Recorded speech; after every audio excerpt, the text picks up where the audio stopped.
close your eyes, take a breath, and imagine the soft scent of lavender washing over you as you are transported to warm rural Tuscany. I'm your narrator, Jared Wright, and tonight's story is called Amongst the Lavender Fields, written by Alicia Ainsley. Walking through the lavender fields, she had never seen anything so beautiful. The simple beauty of the deep purple plants took her breath away. There were rows of lavender for miles as far as she could see, all appearing untouched and radiant in their splendor. She could have walked over the hills for miles, taking in the natural beauty, had she not been sure that she would fall asleep in the midst of it all and become lost for days. The smell was divine. Soft notes of lavender lingered in the breeze. The scent wasn't overpowering, but it was definitely enough to tempt her into an early nap on this warm summer's afternoon. Her sandals patted against the dry dirt path as she ambled down the man-made walkway between the walls of lavender plants. As her eyes took in the vivid colors all around her, she felt as though she had stumbled into Wonderland or the magical land of Oz. She half expected the plants to suddenly turn their faces towards her and begin singing her a lullaby. The sun beat down on her face, and she closed her eyes, lifting her head to the sky, taking a deep breath and sighing. So this was what people meant when they spoke about the magic of the lush lavender fields of Tuscany.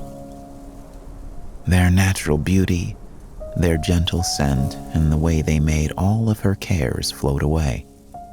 All there was now was herself, the sun, and the Tuscan lavender fields. She could tell by the position of the sun that it was getting close to the end of the day.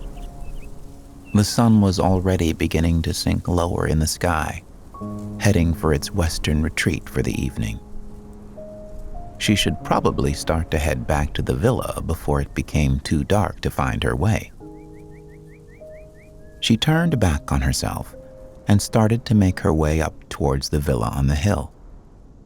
It was perfectly positioned to look down over the landscape of rolling lavender fields and bask in the lavish sunset. It would be an idyllic place to finish her long day. Amongst the purple fields ahead of her, she saw a man's head bobbing along above their stems. His wavy black hair bounced in the breeze, and she gazed as his broad shoulders pushed their way through the majestic plants. His hands caressed the flowers as he gently released them back into place, as if he had never been walking through them at all. She hadn't noticed the man before as she had headed down along the path, but perhaps he had made his own detour off the beaten path. She couldn't imagine taking a detour through the lavender herself. She would never want to do anything to disturb their tranquility. But this mysterious figure seemed to breeze through them confidently, as if he was a welcome friend amongst the lavender fields. The handsome gentleman joined the dusty path and continued up towards the villa. He didn't look back once or give any hint of having noticed her. He seemed to be a man on a mission. The handsome stranger had an ethereal presence that beckoned her to know more, but she had a strong feeling that she would see him again. After all, they were in the middle of the Tuscan countryside. There weren't many other places to go. Yawning and exhausted from the heat of the day and the long walk, Faye wearily made it up the wooden staircase to the villa. It was a large farmhouse that had been converted into a bed and breakfast of sorts several years ago. People from all over the world with the same dream of running away to rural Tuscany paid to stay in this peaceful villa. It truly was the perfect retreat. It was stunning. There were only 6 guest rooms on the property, 4 of which were in the main building, and 2 that were enclosed in a luxurious apartment just off to the side. There was a sparkling blue pool with loungers and parasols dotted around the patio edge. If you walked up to the stone wall, there was a breathtaking view looking over the hillside and down onto the lavender fields below. On the front side of the villa were country roads and lush greenery for miles, and on the other side were the purple valleys. As soon as Faye had seen this place advertised on the Discover Tuscany website, she knew it was the perfect place for her to make her escape to. She had booked her room, secured a flight, and was traveling 2 days later. She hadn't taken a second thought to consider it. She didn't even have a return flight booked. Now, as she climbed the stairs to the main porch of the villa, she turned back to look out on the view. The sun was beginning to set in the distance, and it was giving off the most gorgeous glow. As drowsy as she was, she couldn't pass up the opportunity of basking in such a breathtaking view. Heading through the doors and into the large entrance of the house, she spotted the little old woman who had greeted her upon her arrival. "Mi scusi," she said in broken Italian, grabbing the old woman's attention. "Hai del vino?" The sweet old woman smiled, held up her finger, and scuttled off down the corridor and disappeared behind a door. In just 10 seconds' time, the woman returned carrying an unopened bottle of Merlot. The woman had good taste. "See?" the woman asked, presenting the deep red bottle to her guest. "Most definitely see," Faye replied, smiling and thanking the woman for her hospitality. Grabbing a clean glass, the old woman helped pour Faye a glass of the wine. Then Faye headed back out onto the terrace. If she was going to enjoy this sunset, she was going to do it properly. Settling down in a soft rope hammock, she gazed out over the landscape, taking it all in. It was better than any picture could ever hope to capture. The sunset, glimpsing over the distant hills, had left a purple haze coating the skyline. The gentle chirping of crickets could be heard in the distance, and any faint murmurs of the day's busyness were long gone. It was pure peace. The far-off lavender fields were growing dimmer as the light left them, but the scent of their pollen seemed to grow stronger with every minute. Taking a sip from her glass, she felt the warm, rich Merlot trickle like velvet down her throat and warm her insides. The fragrant notes of plum left a tantalizing taste on the tip of her tongue, and she quickly took a second gulp, longing to experience that same feeling of luxury again. Glancing to her right, she saw the man from earlier walk over to the edge of the terrace. He leaned on the stone wall, taking in the same view she had been admiring for herself. He closed his eyes, took a deep breath through his nose, and exhaled with the most content sigh she had ever heard. It seemed she wasn't alone in thinking this was the definition of bliss. Catching her eye, the man smiled and lifted his glass of wine to her. She raised her glass, nodded softly with a coquettish grin, and took a deep sip. It seemed she had made a friend. The man took her response as an invitation for company and slowly sauntered over to the hammock. "Isn't it divine?" he declared, returning his gaze to the sunset. "The view or the wine?" she teased, never taking her eyes off the view for a second. "Both," he chuckled, raising his own glass of wine to his lips. His hair was raven black and curly, cascading past his cheekbones, softening his chiseled features. A few days' worth of stubble lined his chin and cheeks, and his deep brown eyes looked intensely over the landscape before falling upon her. He was clearly of Italian descent, but his English was perfect. She could only detect a hint of an accent as the words rolled off his tongue.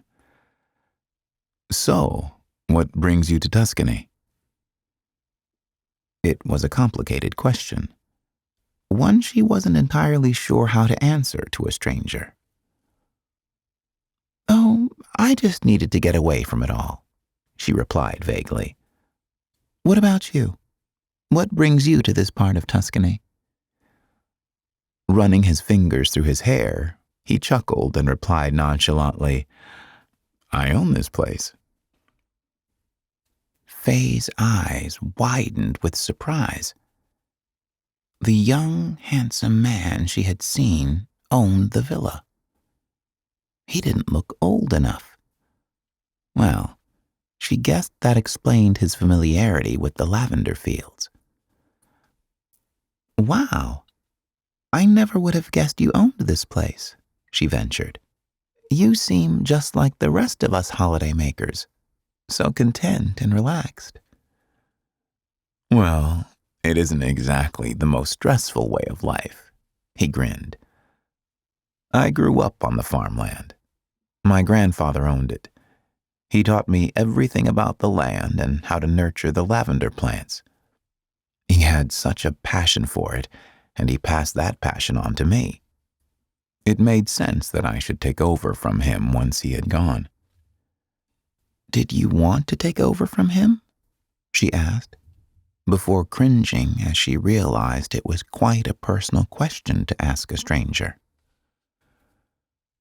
She may as well needn't have asked, because the look on his face said it all.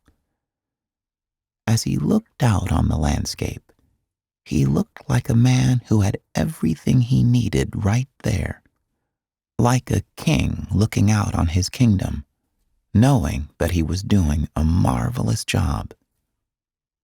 "It was never really a question," he replied smoothly. "It was all I had ever known, and was all I knew that I wanted. Why change something when you are happy and content?" Faye couldn't help but admire his dedication. She had never managed to keep her feet in one place all of her life, but this man had spent his whole life in one place and had never looked elsewhere.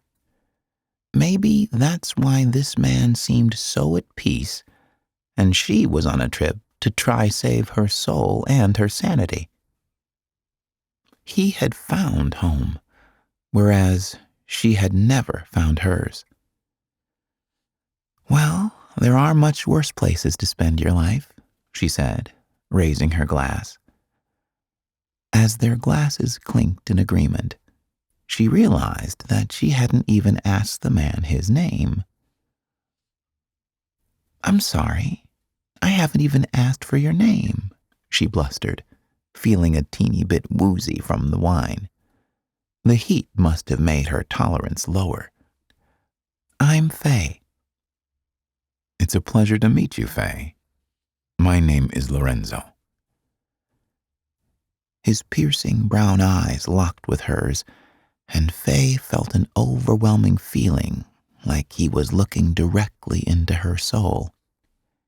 He had an ethereal presence, like some wise, all-knowing owl, that you felt you could spill all of your inner thoughts to, and he would soak them all in and release the burden from your own shoulders.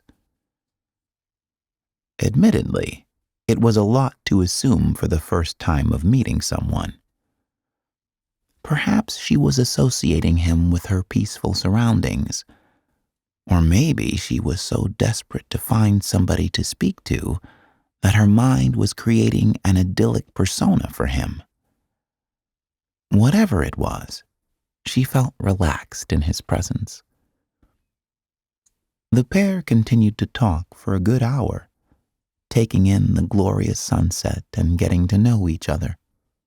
Well, at least Faye got to know Lorenzo. She kept her cards close to her chest, avoiding taking her mind back to thoughts of home. It turned out that Lorenzo was not only the owner of the villa, but he also owned all the land surrounding it. His grandfather had left him the lot, as his own father had passed when he was a young boy. His mother had been English, which explained why he spoke such perfect English, but she too was long gone. The only family member he had now was his mother's dog, Pedro. Although it sounded at first like he lived a lonely existence, Lorenzo did not seem discontent.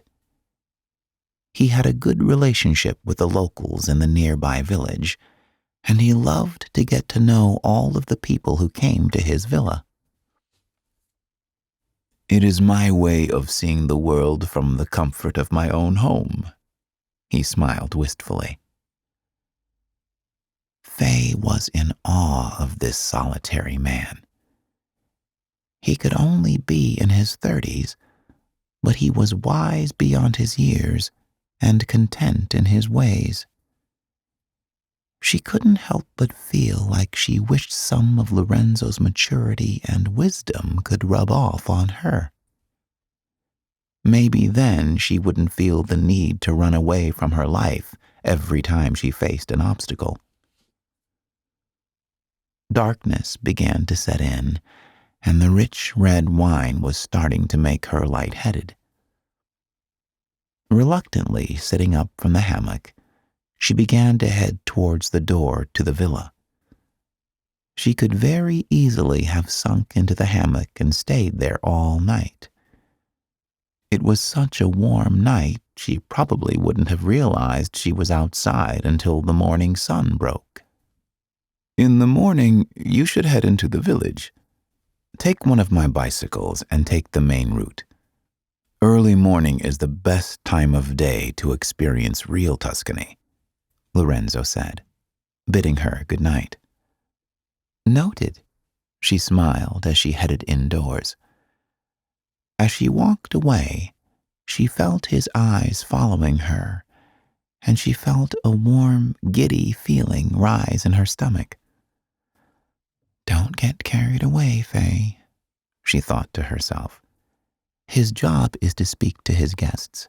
You're not special." Her eyes grew heavier the closer she got to her room. Tiptoeing along the old, creaky wooden floorboards, she pulled out her key from her dress pocket and slipped it in the door. As soon as her head hit the pillow, she was fast asleep. The next day, she borrowed one of the villa bicycles and made the short journey into the nearby town. The streets were bustling as market stalls set up for the day, and cafes and restaurants set out their tables and chairs for al fresco dining.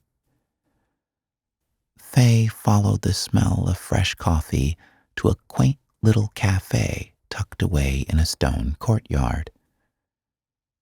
She ordered an espresso and one of their amazing-looking pastries and set herself up at a table outside.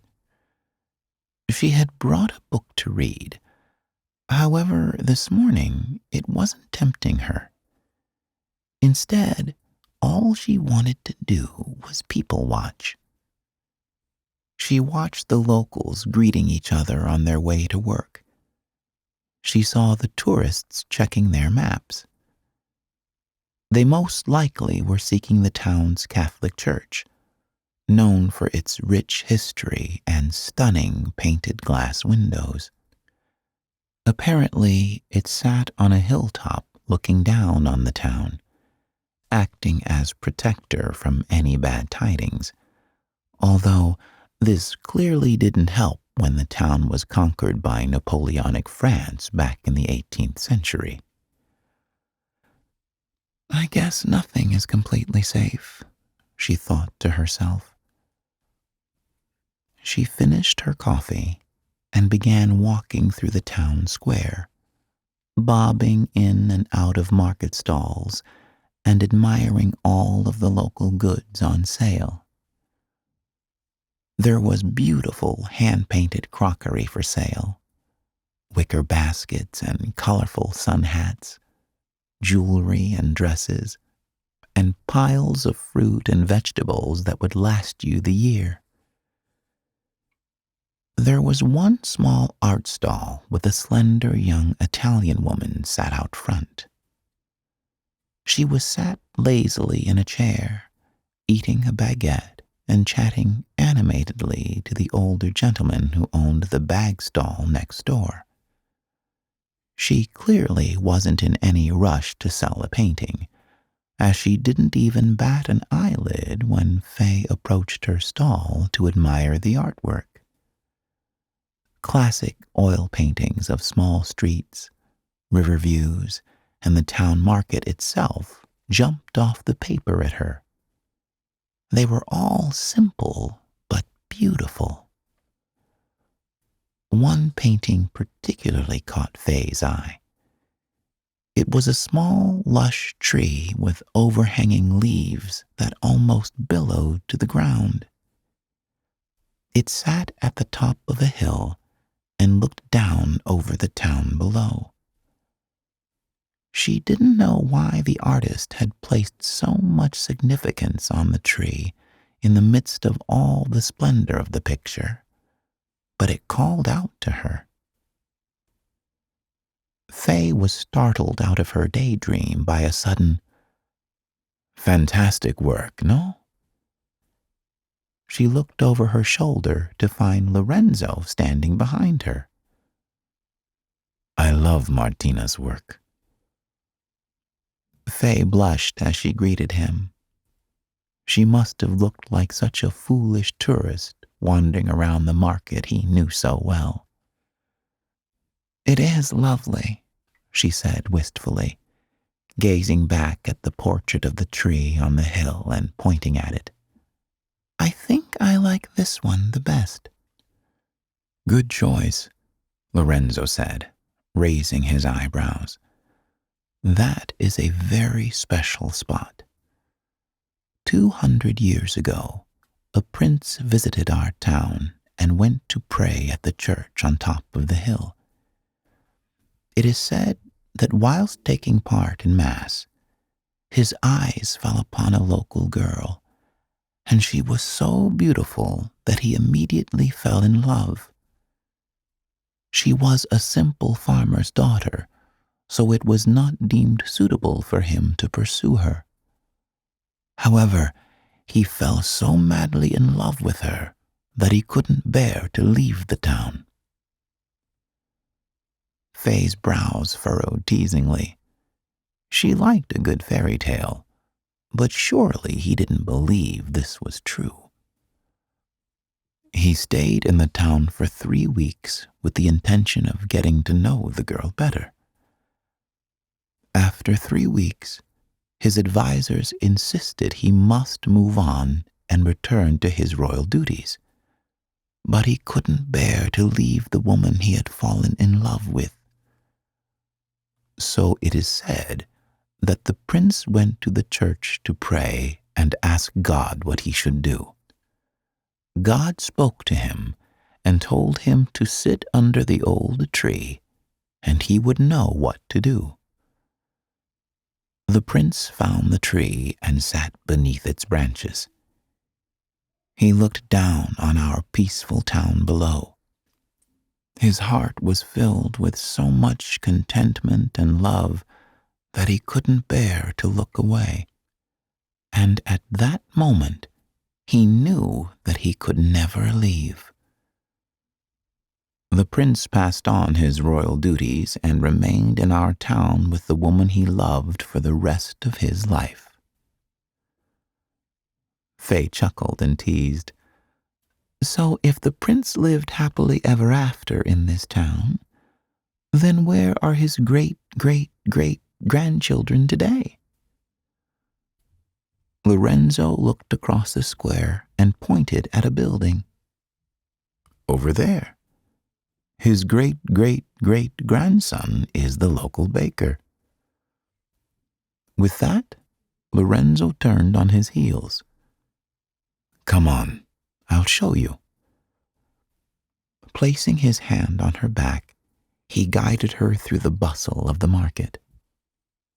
He led her through the narrow back streets of town, up towards the dusty path leading over a mile up the hillside towards the Catholic Church. If we're going to the church, perhaps God will tell me what to do with my life, she thought to herself. They made it halfway up the hill, chatting all the way, before Lorenzo suddenly stepped off the track and began walking across the lush field of grass. He seemed to have a habit of walking off the beaten path. She followed him across the grassy hill until she saw the old tree come into view. Then she began to make her own path, knowing exactly where they were heading. Eventually, they reached the tree. Sit there, and you'll believe the story, Lorenzo ordered gently. She did as she was advised, and sat beneath the overhanging branches in a makeshift archway of leaves. It was almost as if the branches had left this clearing purposefully for people to sit under. Faye lifted her eyes to the view below, and her breath caught in her chest. She could see why the prince in the story hadn't wanted to leave.